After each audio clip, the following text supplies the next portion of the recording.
Eu quero te convidar a abrir nesse segundo sermão de esclarecimento, digamos assim, do momento que estamos passando, abrir a sua Bíblia na carta de Paulo aos Romanos, no capítulo 8.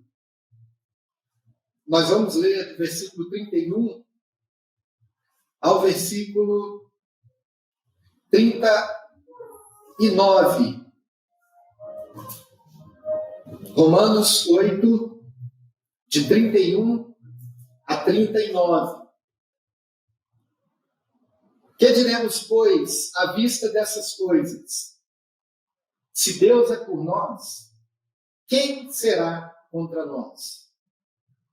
Aquele que não poupou o seu próprio filho, antes, por todos nós o entregou, porventura não nos dará graciosamente com ele todas as coisas?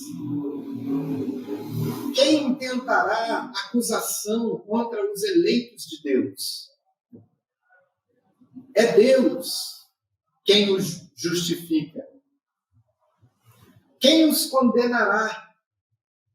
É Cristo Jesus, quem morreu, ou antes, quem ressuscitou, o qual está à direita de Deus e também intercede por nós. Quem nos separará do amor de Cristo? Será a tribulação, ou angústia, ou perseguição, ou fome, ou nudez, ou perigo, ou espada? Como está escrito: por amor de ti, somos entregues à morte o dia todo. Fomos considerados como ovelhas para o matadouro. Em todas essas coisas, porém, somos mais que vencedores, por meio daquele que nos amou. Porque eu estou bem certo de que nem a morte, nem a vida, nem os anjos, nem os principados, nem as coisas do presente, nem do porvir, nem os poderes, nem a altura, nem a profundidade, nem qualquer outra criatura poderá separar-nos do amor de Deus que está em Cristo Jesus, nosso Senhor. Vamos orar ao Senhor mais uma vez. Pai Santo, Pai Bendito, nós te agradecemos a leitura da Tua Santa Palavra, te agradecemos as promessas nela contidas e oro ao Senhor que o Senhor traga aos nossos corações as provas e as certezas do amor de Deus em nossos corações, para que estejamos seguros, ó Deus, nesse tempo de pandemia, nesse tempo de distanciamento social, que vejamos, ó Deus, a bênção do Senhor em nossos corações, em nossa igreja, para que ela alcance a todos os corações que buscarem no Senhor por causa do medo, por causa do sofrimento, por causa da morte, por causa do luto, por causa da doença, que cada pessoa, ó Deus, que buscar a Tua face, possa encontrar essas provas e a certeza do Teu amor e da Tua providência em nossos corações. Nós oramos, agradecidos, em nome do Senhor Jesus. Amém. Queridos irmãos e irmãs, nós vamos meditar nesse texto de Romanos, no capítulo 8, conforme nós lemos, mas eu quero introduzir essa meditação pensando com os irmãos sobre a providência de Deus. A doutrina da providência é uma doutrina caríssima aos cristãos. E é talvez a maior das críticas que os ateus, que as pessoas longe do cristianismo fazem aos cristãos, e mais, um dos principais argumentos dos ateus para não aceitarem a mensagem do Evangelho. Como assim? Porque dizem eles que não é possível existir um Deus que seja todo-poderoso e bondoso ao mesmo tempo. Porque se ele é todo-poderoso, ele pode fazer todas as coisas. Se ele é bom, ele então teria criado o mal, criado os problemas. Daí não seria possível ter compatibilidade. Ou Deus não é todo-poderoso, ou ele não é bom. Porque não seria possível as duas coisas com a realidade e a presença do mal no mundo. Pois bem, esse termo, a providência, o significado desse termo, não é apenas a ideia de que Deus cuida de nós, mas é a ideia de que Deus cuida eficazmente ou eficientemente. É muito mais do que apenas Deus prover aquilo que precisamos.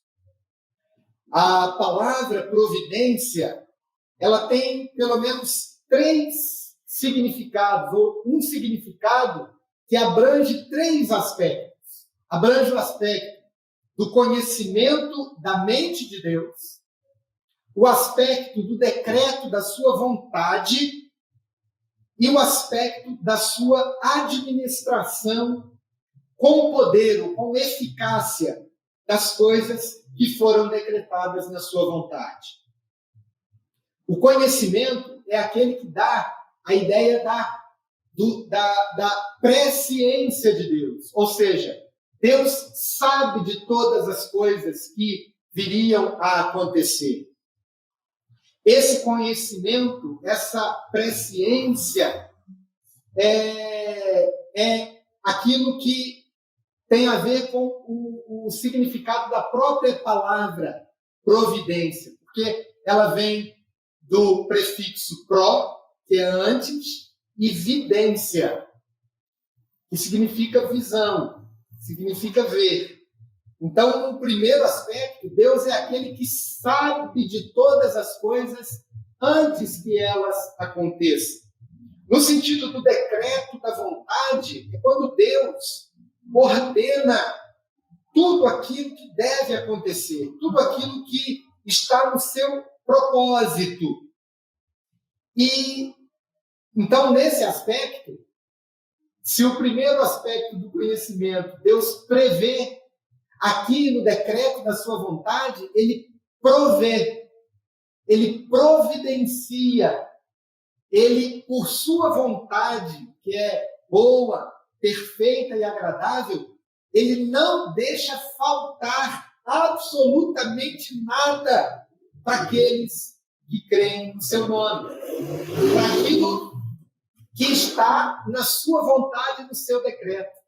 Nós podemos confiar de que Deus cuida de nós por sua própria intenção em cuidar. Ele tem um desejo de cuidar de nós e ele, no terceiro aspecto da providência, ele tem poder suficiente para fazer isso. Então, a doutrina da providência, no sentido da definição do que significa providência, Deus sabe de todas as coisas, Deus quer cuidar de todos aqueles a quem Ele quer cuidar, e Ele pode cuidar, Ele tem poder para fazê-lo. A palavra, ela mostra esses 2 aspectos, o aspecto anterior e o aspecto posterior do cuidado de Deus. Ele sabe o que nós precisamos, a palavra de Deus nos diz que aquilo que vamos pedir ao Senhor, Ele já conhece antes que chegue à nossa boca. Ele conhece os intentos do nosso coração. Naum, o profeta, no seu capítulo 1, versículo 3, ele diz que Deus é bom, que Deus é fortaleza no dia da angústia e conhece aqueles que nele se refugiam. Veja que coisa extraordinária. Deus é bom, faz parte da natureza de Deus. Por isso, a providência de Deus não é uma contradição em relação à existência de pandemias, ou de morte, ou de violência, porque ser bom faz parte da própria natureza de Deus, da sua transcendência. Deus não pode negar aquilo que ele é. E o profeta nos diz que Deus é bom e que nós podemos nos refugiar nele no tempo da angústia, porque ele conhece aqueles que nele se refugiam. Esse aspecto de Deus conhecer, dele saber o que precisamos, saber a nossa oração antes mesmo dela chegar à boca, é visto também nos evangelhos, quando o Senhor Jesus diz que tudo está no controle do Senhor. Os pardais não caem das árvores, se Deus não permitir. E aí o Senhor Jesus pergunta, e vocês? Vocês não valem muito mais do que os pardais? Nenhum cabelo da vossa cabeça cai sem o consentimento do Senhor. Portanto, queridos, eu quis introduzir aqui essa meditação porque com a questão da providência, porque nós somos confrontados em nossos corações a termos insegurança no momento de pandemia sobre se Deus de fato nos ama. Ou se ele nos ama, por que ele permitiu que isso acontecesse? Somos confrontados em nossos corações em estarmos seguros no cuidado do Senhor, mesmo quando a nossa vida não está andando do jeito que a gente gostaria que ela andasse. Então, a doutrina da providência, ela nos ajuda a compreender essa prova e a certeza do amor de Deus, conforme nós lemos na palavra do Senhor. Ela é discutida ao longo da história, a doutrina da providência. Estou aqui falando de previdência, né? Previdência é aquilo que nós guardamos para usarmos no futuro. A providência é aquilo que Deus faz fora do tempo para cuidar de nós no tempo, para estar conosco naquilo que nós precisamos. É bom nós lembrarmos, nesse aspecto, que o teólogo lá do século XVI, ele disse que é um grande pecado dos ímpios, do homem natural, é crer na criação de Deus, mas não crer na provisão. Ou seja, se você diz que crê em Deus, acredita que foi o Senhor quem criou todas as coisas, mas você não confia que de fato Deus cuida de nós e que Ele tem os seus propósitos para cada situação que ocorre, é a mesma coisa que você dizer de não crer em Deus.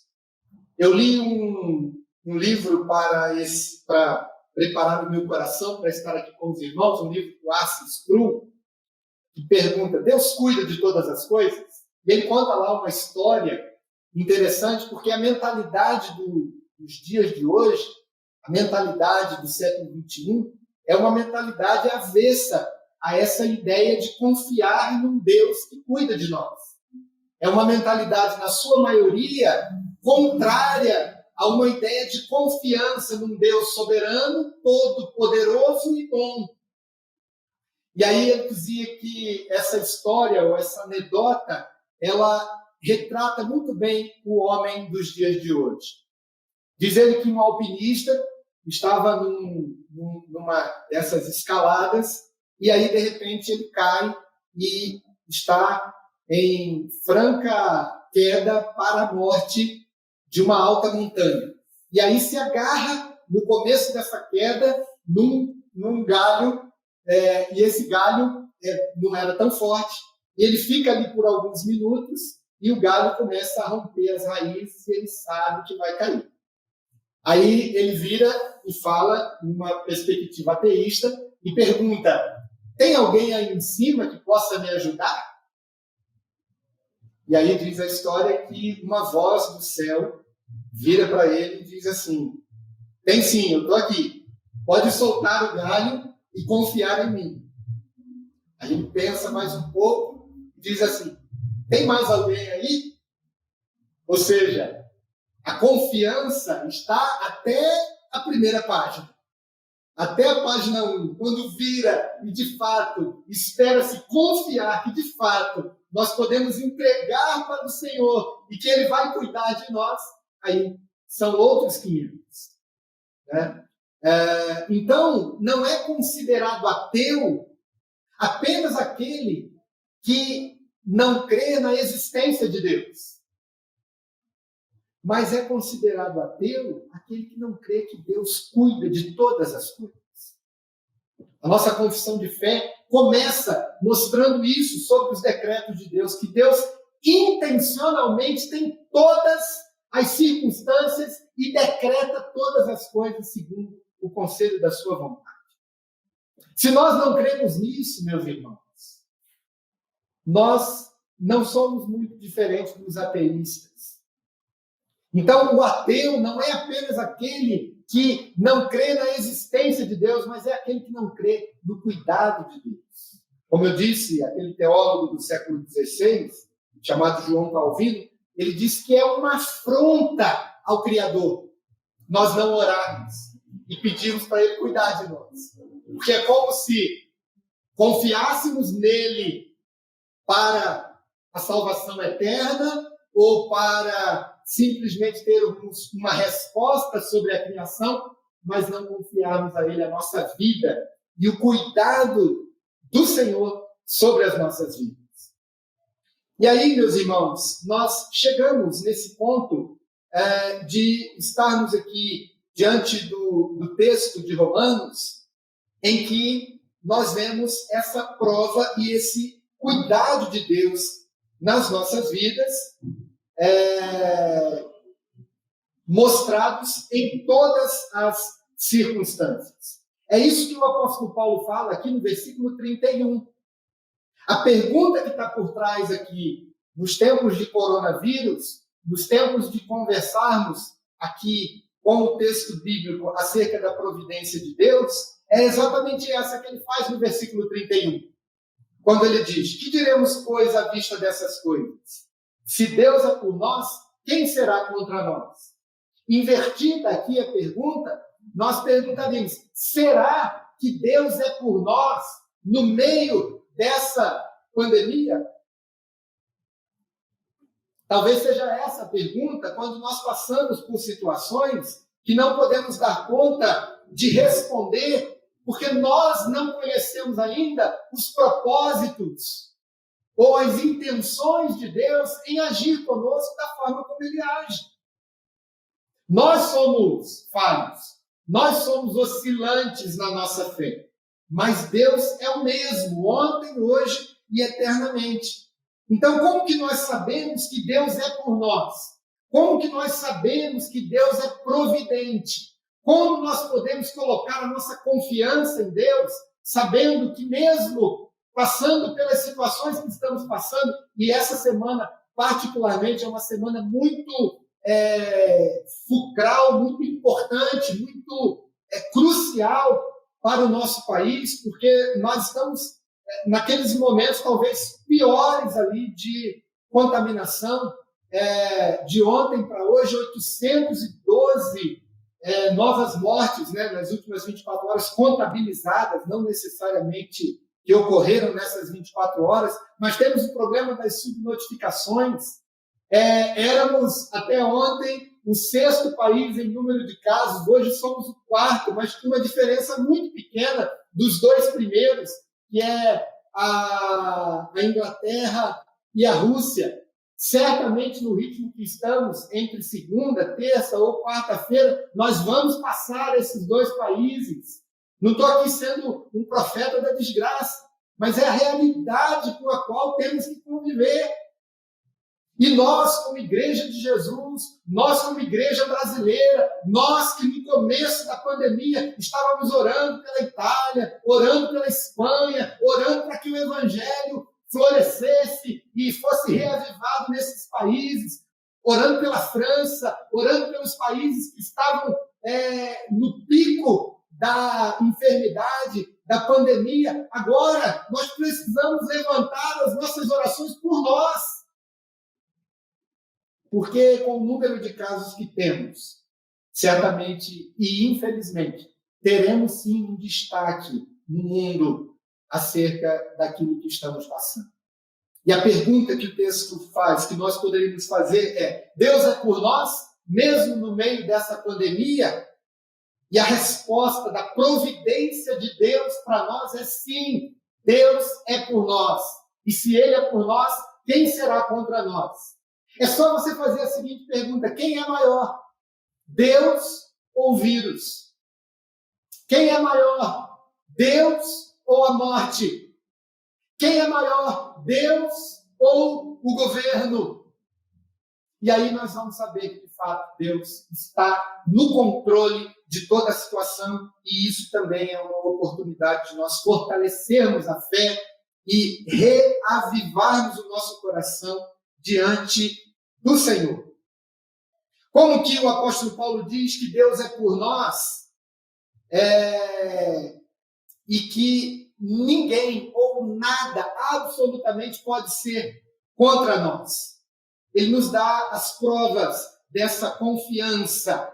A confiança está no amor de Deus.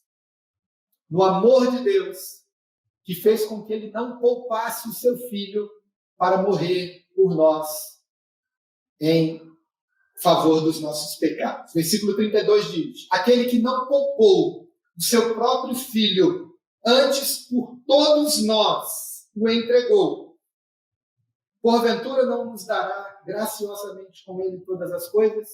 Nós precisamos entender aqui 2 coisas para a gente poder entender que Deus é por nós nesse momento. Primeiro, o tamanho do amor de Deus. E segundo, o tamanho do preço que Ele pagou para nos mostrar o seu amor.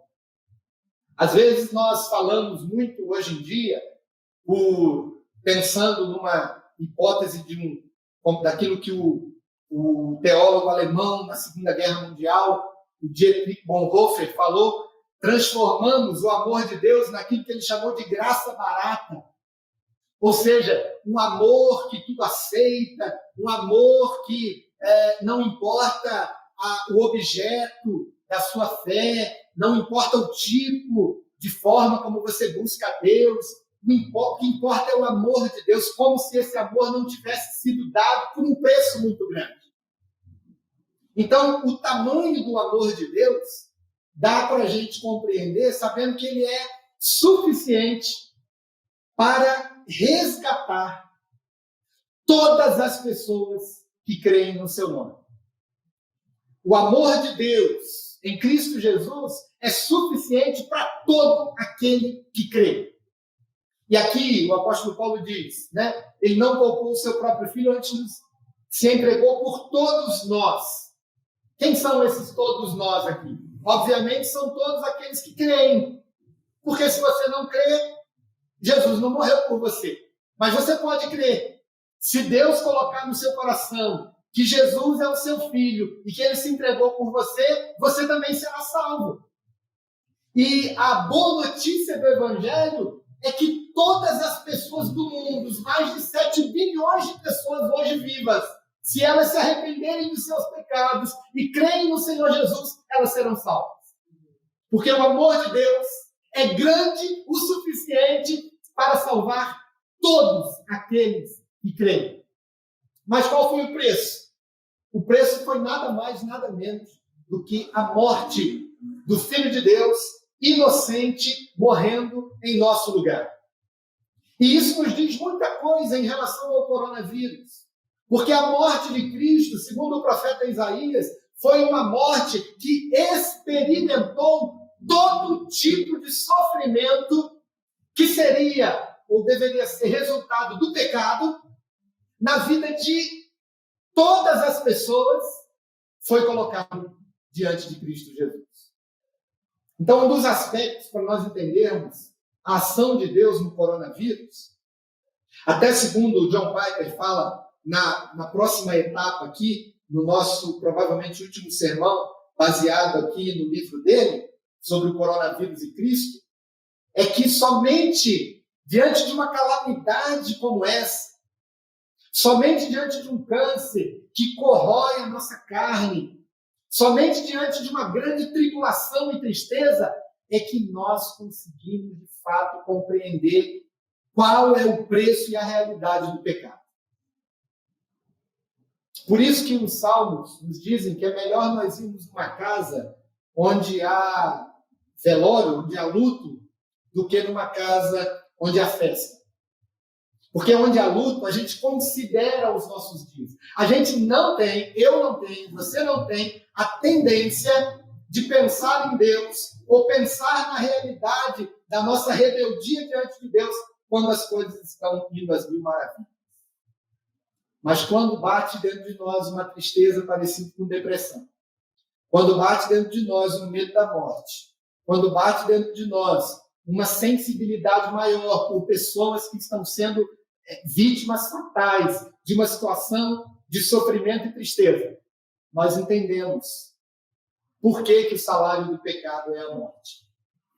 Então, esse preço que o Senhor Jesus pagou é o preço de todo o sofrimento que nós merecidamente deveríamos passar para que nós não passássemos esse sofrimento. O texto de Isaías diz que verdadeiramente ele tomou sobre si todas as nossas dores e as nossas enfermidades e levou sobre si. Não no sentido de que nós não tenhamos mais enfermidade, mas no sentido de que ele sabe o que nós estamos passando. No sentido que ele sabe o que é uma mãe que está diante de um leito com um filho em estado terminal. Porque ele sabe o que é padecer. Então, essa é uma prova do amor de Deus para nós. A morte de Cristo, segundo o John Stott, é um absurdo que desabsurdifica todos os absurdos que nós conhecemos. Ou seja, se ela é um absurdo porque um justo foi condenado e alguém que não tinha pecado pagou pelo pecado, alguém que não tinha por que ter enfermidade ou ter chagas na sua carne, sofreu as dores dessa chaga por causa do pecado, então esse absurdo é aquele que desabsurdifica os demais. Então não há mais absurdo humano que Cristo não conheça.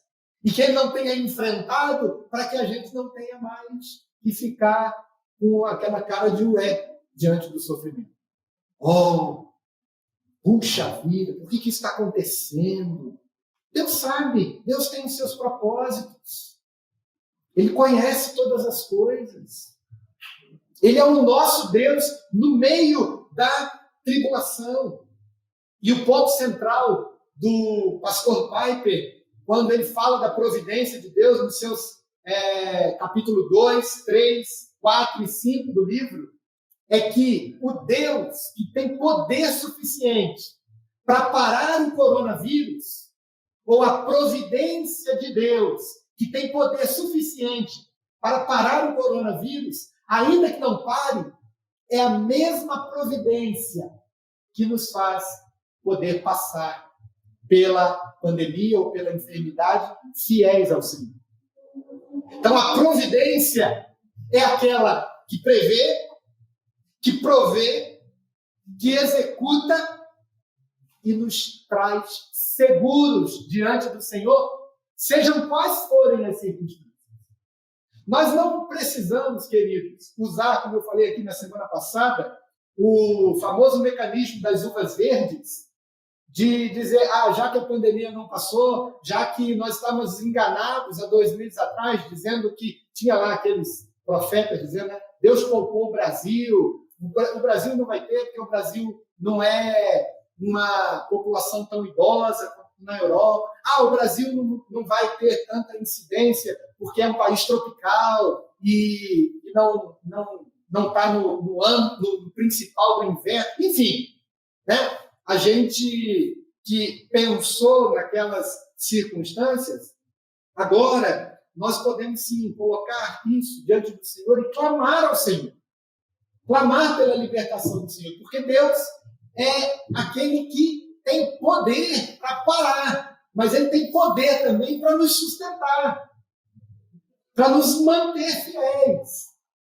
E é por essa providência que Ele cuida de nós. E aí nós podemos pensar, queridos irmãos e irmãs, que a situação que nós passamos, ela é uma espécie de modelo para passarmos qualquer tipo de tribulação e tristeza que passamos, confiando na providência de Deus. Por quê? Ele que nos amou ao ponto de conhecer tudo aquilo que nós passamos, é aquele que nos sustenta. Então, nós não seremos condenados pela consciência ateísta do mundo presente, dizendo que nós estamos condenados ou que nós não podemos crer num Deus que permite que determinadas coisas aconteçam. Não é possível. Versículos 33 e 34 diz: quem intentará acusação contra os eleitos de Deus? É Deus quem nos justifica. Quem nos condenará? É Cristo quem morreu ou antes quem ressuscitou, o qual está à direita de Deus e também intercede por nós. A nossa certeza do cuidado de Deus está no fato de que Deus garantiu para nós aquilo que de fato nós precisávamos para passar qualquer situação, inclusive a situação de morte, se for o caso, como ele diz aqui no versículo 36. Versículo 35, o texto diz: quem nos separará do amor de Cristo? Será tribulação, ou angústia, ou perseguição, ou fome, ou nudez, ou perigo, espada? Por amor de ti, somos entregues à morte o dia todo. Ficamos como ovelha para o matador. Segundo o pastor Piper, nós não podemos deixar passar essas palavras aqui, passar batido. Somos entregues à morte continuamente. Significa que todas as coisas que Deus nos dará, porque Ele não poupou o seu Filho, inclui trazer-nos segurança quando enfrentamos a morte, ou as mortes, porque a gente enfrenta-as o tempo todo.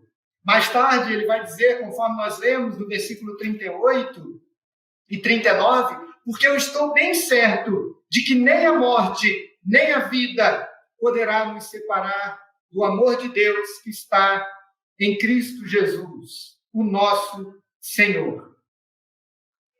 Queridos, mesmo que o sofrimento, mesmo que o mundo, mesmo que o diabo, na sua coleira, pastor Piper lembra isso aqui, essa fala de Lutero, né?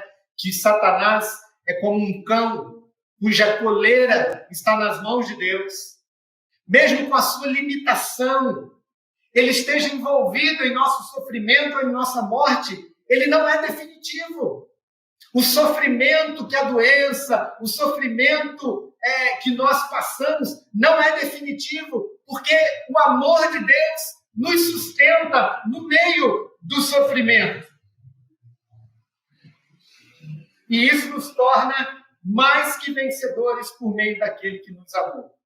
Mais que vencedores por quê? Porque já recebemos aquilo de que precisávamos para passar bem essa vida, a certeza do amor de Deus em nossos corações, comprovada pela história, por aquilo que Ele fez na cruz por nós, adquirida pela fé que Ele mesmo plantou em nossos corações. E essa certeza do cuidado dEle nos dias de hoje É a mesma certeza que garante que estaremos com Ele caso não estejamos mais aqui. É o Senhor quem dá a última palavra. O que nós precisamos saber, queridos, acerca da providência, dessa providência, conforme o pastor Piper diz, providência agridoce de Deus. Porque é de fato amargo vermos no século XXI, no tempo da tecnologia, tanto sofrimento e morte no mundo. É amargo, mas é doce sabermos que quem tem a última palavra sobre as nossas vidas é o Senhor do universo. É o Senhor que está sentado no trono. É o Senhor que é o nosso pastor. E porque Ele é o nosso pastor, nada nos falta, ainda que andemos pelo vale da sombra da morte. Ainda que tenhamos que enfrentar a morte. Essa é a doçura do cuidado de Deus no meio de uma pandemia. Queridos, eu quero dizer assim com muita veemência, isso não é pouca coisa. Porque se há algo que nos atemoriza por demais, esse algo é a morte. Mas ela está nas mãos de Deus. Não importa qualquer que seja o agente, Deus é aquele que provê, é aquele que decreta. Quando Ele quer, acontece. Quando Ele não quer, não acontece.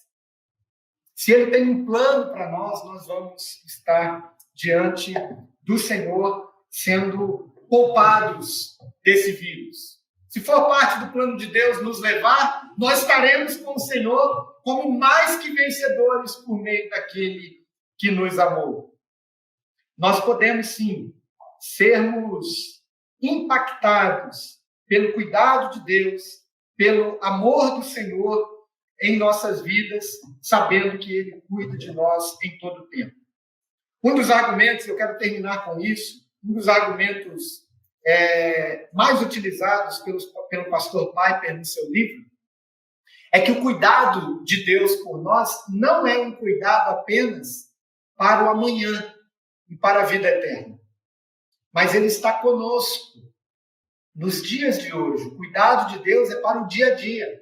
Nós estudamos aqui no ano passado, durante todo o ano, o Sermão do Monte, e nós vimos esses aspectos quando Jesus fala: não andeis ansiosos pela vossa vida, quanto ao que é a vez de comer, de beber ou vestir. O que é isso? É o cuidado de Deus com a sua segunda-feira. É o cuidado de Deus com o seu trabalho. É o cuidado de Deus com o seu dinheiro. É o cuidado de Deus com as suas preocupações. Então, nós estamos o tempo todo sendo cuidados pelo Senhor. Eu quero terminar colocando diante do Senhor.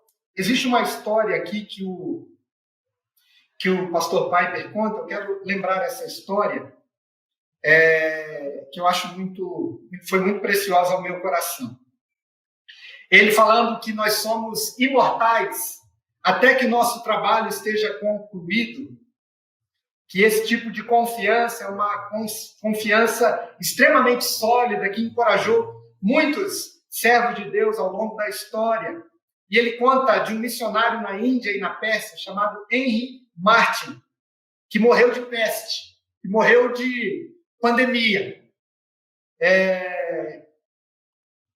Ele morreu quando tinha 31 anos de idade, pregando o evangelho na Índia e na Pérsia, no dia 16 de outubro de 1812, esse missionário.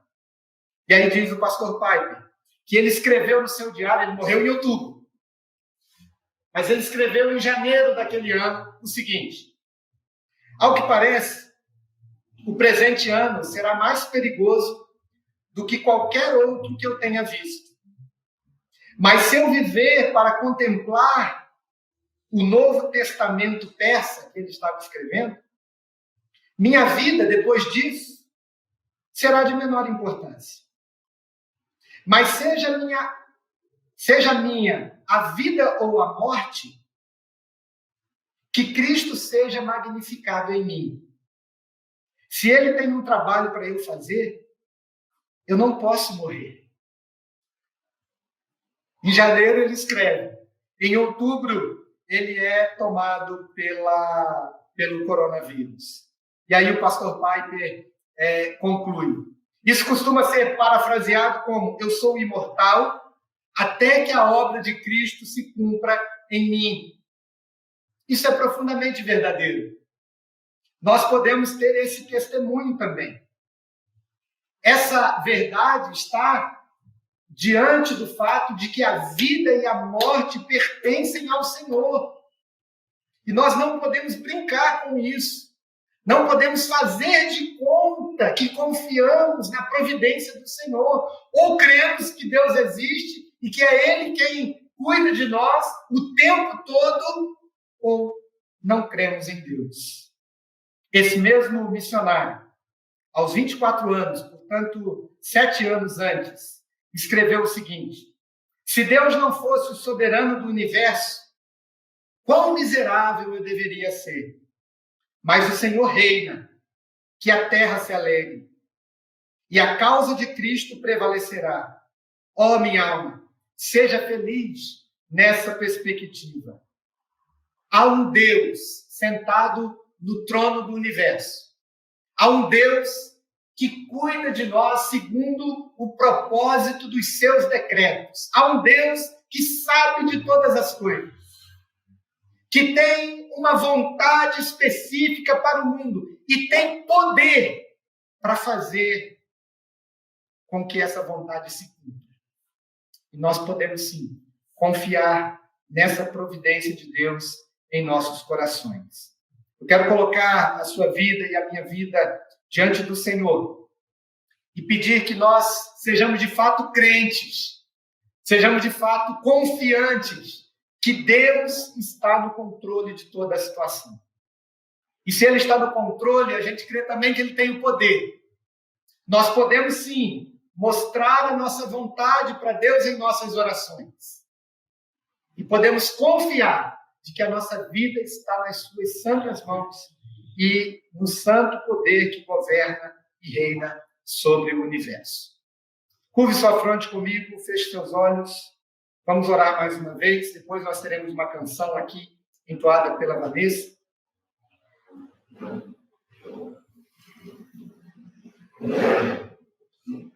Pai Santo, Deus Eterno, louvado seja o Senhor, que nos amou e nos deu, ó Pai, vitória em todas as coisas. Nos fez mais que vencedores por meio de Jesus Cristo, que nos amou imensamente. Nos amou infinitamente. Porque assim como o Senhor é infinito, o teu amor também é. Então nós não conseguimos medir, não conseguimos reter a quantidade, a intensidade, a largura, a profundidade do teu amor. Que o Senhor nos revista com o teu poder para que possamos compreender. E que esse amor, ó Deus, seja suficiente para nos guardar. Não para brincarmos com o perigo do coronavírus. Não para sermos inconsequentes nas nossas ações. Mas para sermos firmes na nossa fé. E sabermos onde ela está firmada. No Deus que governa o universo. No Deus que está no trono do universo. No Deus que governa a nossa vida. Bendizemos, exaltamos e glorificamos ao Senhor. E te pedimos a Deus, pelos meus irmãos, pelas minhas irmãs, pelos nossos amigos do Face, do YouTube, do Instagram, que estejam, a Deus, sendo guardados e cuidados pela tua santa providência. E confie no Senhor de tal maneira a entregarem totalmente ao Senhor a confiança das suas vidas. Eu oro, peço e agradeço em nome do Senhor Jesus. Amém.